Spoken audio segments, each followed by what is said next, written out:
মর্তুজা, ভোটারদের মন জয়ে প্রার্থীরা কি আশ্বাস দিচ্ছেন, ভোটাররা কি বলছেন, বিস্তারিত জানাবেন। সাদিয়া, রাষ্ট্র নির্বাচনে আজ থেকে আনুষ্ঠানিক প্রচারণা শুরু হয়েছে। প্রার্থীরা প্রচারণা করছেন, অনেকেই আমরা দেখেছি যে সকাল থেকেই প্রচারণা চালাচ্ছেন। তবে এই মুহূর্তে কিন্তু বৃষ্টি হচ্ছে, যে কারণে প্রচারণার ক্ষেত্রে কিন্তু কিছুটা বিঘ্ন ঘটেছে। তবে পাশাপাশি নির্বাচন কমিশন বলছে যে কোনো প্রার্থী যদি আচরণবিধি লঙ্ঘন করে তার বিরুদ্ধে কঠোর ব্যবস্থা নেওয়া হবে এবং সেই সাথে যেন আচরণবিধি পরিপূর্ণভাবে বাস্তবায়ন করা যায় সে বিষয়েও কিন্তু তারা তৎপর রয়েছেন। আমরা একজন প্রার্থীর সঙ্গে কথা বলি যে প্রচারণা কেমন চলছে, কেমন সাড়া পাচ্ছেন ভোটারদের?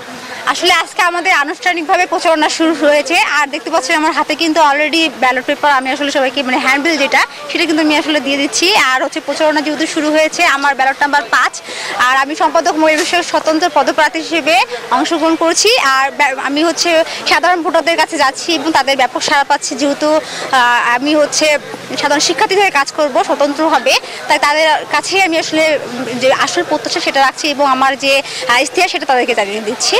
আপনাকে যেমনটি বলছিলেন যে প্রচারণা শুরু হয়েছে, প্রার্থীরা প্রচারণা চালাচ্ছেন, তারা ভোটারদেরও ব্যাপক সাড়া পাচ্ছেন বলে কিন্তু আমাদেরকে জানিয়েছেন। এবং বৃষ্টির কারণে প্রচারণা এই মুহূর্তে কিছুটা বিঘ্ন ঘটেছে, কিন্তু আমরা দেখেছি যে সকাল থেকে প্রার্থীরা প্রচারণা চালিয়ে যাচ্ছেন এবং নির্বাচন কমিশন বলছে যে কোনো প্রার্থী যেন আচরণবিধি লঙ্ঘন না করতে পারে সে বিষয়ে তারা প্রচারণা চালিয়ে যাবেন এবং একই সাথে যেন সব ধরনের যে নির্বাচনী আচরণবিধি রয়েছে সেটি কার্যকর করা যায় সে বিষয়ে তারা কথা বলবেন। তবে বেশ কিছু আশঙ্কার জায়গা রয়েছে। বেশ কিছু স্বতন্ত্র প্রার্থী সহ ছাত্রদলের প্যানেলের প্রার্থীদের কিন্তু অভিযোগ রয়েছে স্বচ্ছ ব্যালট বক্স দিতে হবে। এর পাশাপাশি ভোট নেওয়ার যে পদ্ধতি সেটি ম্যানুয়াল পদ্ধতিতে করার কিন্তু তারা দাবি জানিয়েছেন। তারা বলছেন যে স্বচ্ছ ব্যালট বক্স, ছবি সহ ভোটার তালিকা, ম্যানুয়াল পদ্ধতিতে ভোট গ্রহণ নিশ্চিত করতে হবে। একই সাথে এর পাশাপাশি সাইবার বুলিং এর ক্ষেত্রে যে প্রার্থীরা হয়রানির শিকার হচ্ছে, বিশেষ করে নারী প্রার্থীরা, সে বিষয়েও কার্যকর ব্যবস্থা নিতে হবে।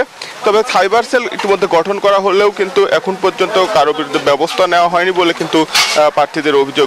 বিশ্ববিদ্যালয় প্রশাসন বলছে যে কেউ লিখিত অভিযোগ দিলে অবশ্যই তার বিরুদ্ধে ব্যবস্থা নেওয়া হবে।